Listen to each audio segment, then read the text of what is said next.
Katherine Knight was born on October 24, 1955, to Barbara and Jack Ruffin in the small town of Aberdeen in New South Wales, Australia Hunter region. Barbara and Jack had 4 sons together before Barbara began to have an affair with a man named Ken Knight. He was a co-worker and a friend of Jack's. The rumors quickly spread in the conservative small town of Aberdeen, forcing Barbara and Ken to relocate to Moore. Neither of her 4 sons would relocate with Barbara and her paramour.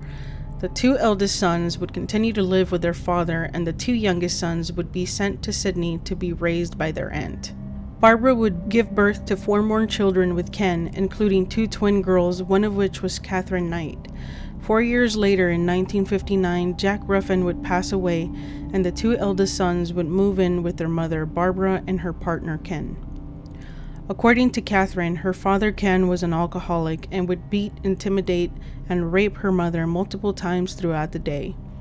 Her mother would then take out her anger and frustration by being emotionally abusive towards her daughter.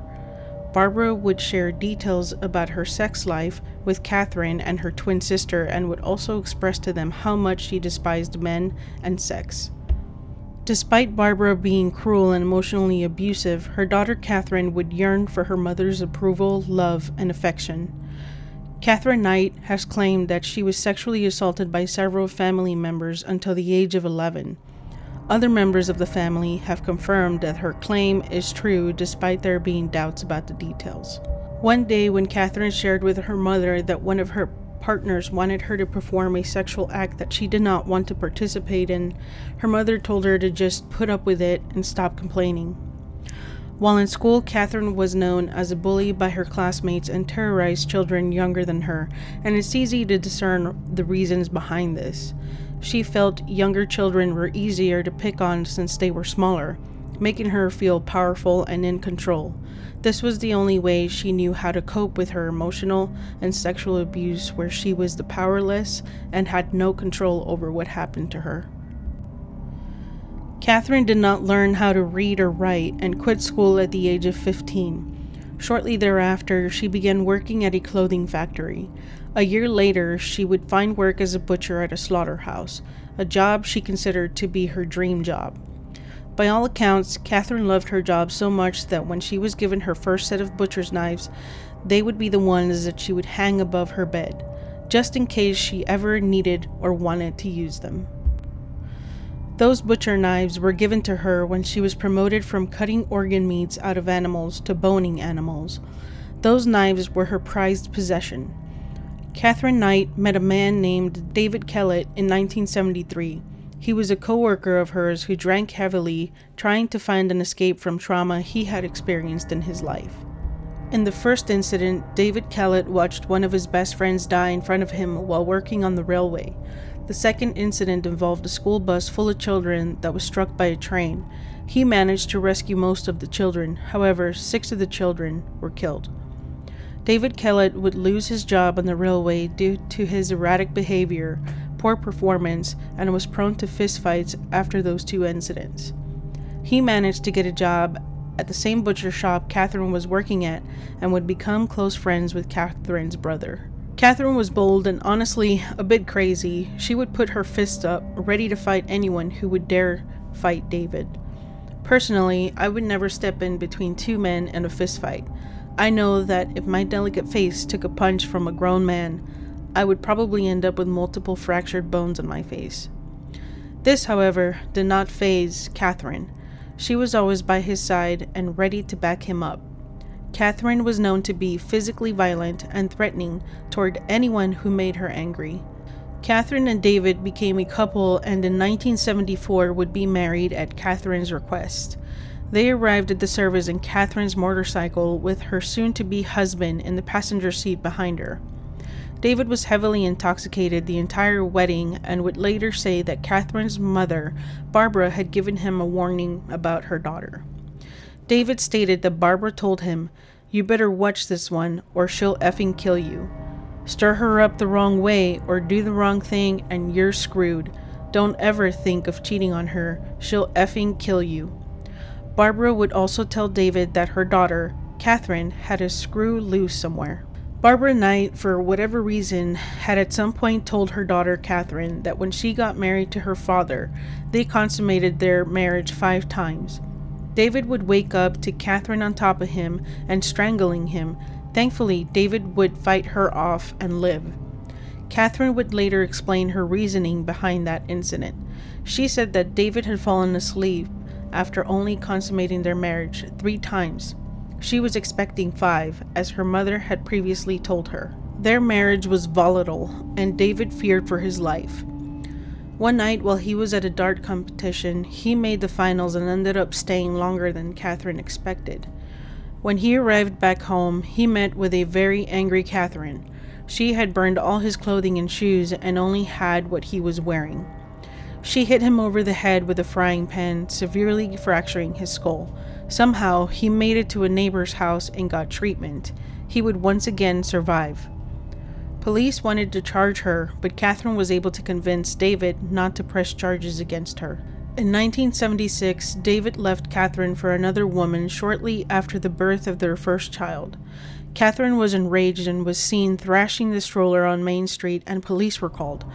She would be admitted to St. Elmo's Psychiatric Hospital, where she would be diagnosed with postnatal depression and spent several weeks there. After being released from the hospital, Katherine took 2-month-old Melissa to a railway track and placed her daughter on the tracks with a couple of minutes to spare before the train was due.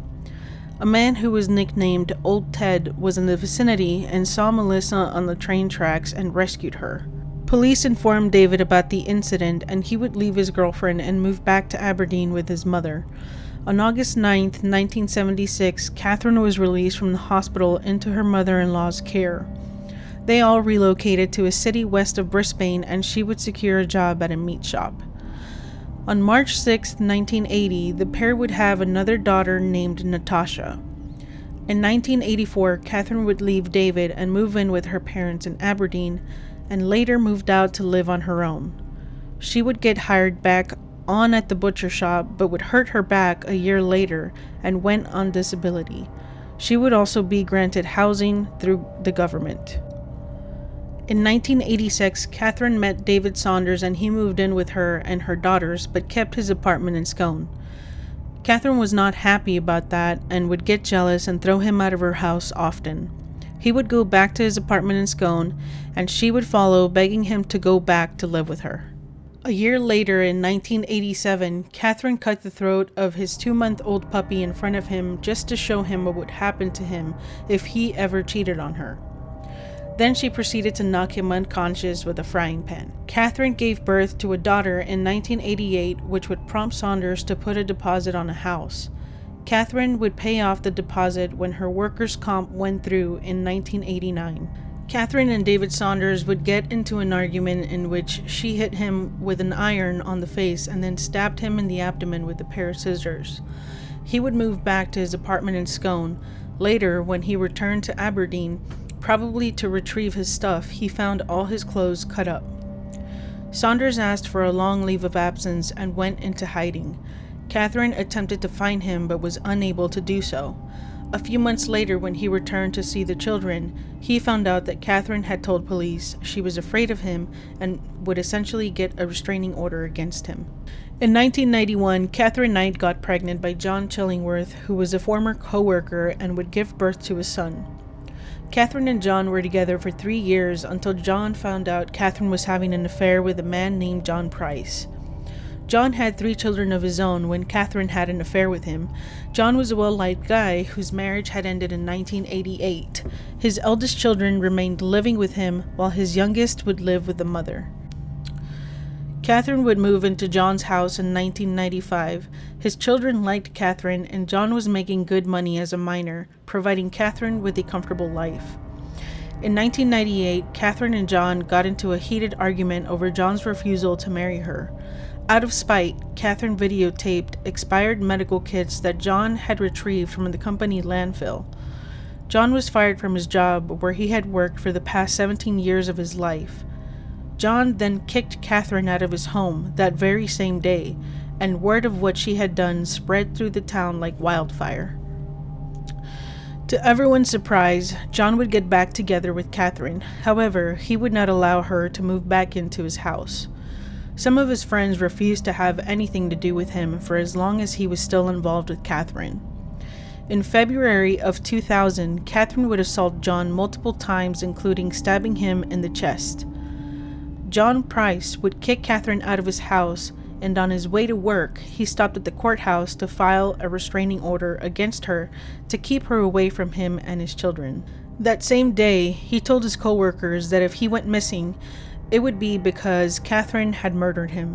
When his co-workers heard him say that, they pleaded with him not to go home, but John knew he had to go home. His children were there. He was afraid that if he did not return, she would harm his children. By the time John arrived home, Katherine had sent the children for a sleepover at a friend's house. John spent most of the evening at a neighbor's house and went to bed when he returned home. While John had been at work, Katherine spent her day buying lingerie and making a videotape filming her children while making comments. This video would later be construed as a will. When Katherine arrived home, John was asleep. She sat on the couch and watched television for a few minutes before taking a shower. She then went to the bedroom, woke John, and they became intimate. Then he fell asleep immediately after. The next morning, a neighbor noticed that John's car was still in the driveway at 6 a.m. when he should have been at work. When John did not arrive at his place of employment, his boss sent a coworker to check on him. When the coworker arrived at John's home, he was going to knock on John's bedroom window to wake him up. However, he would notice there was blood on the front door.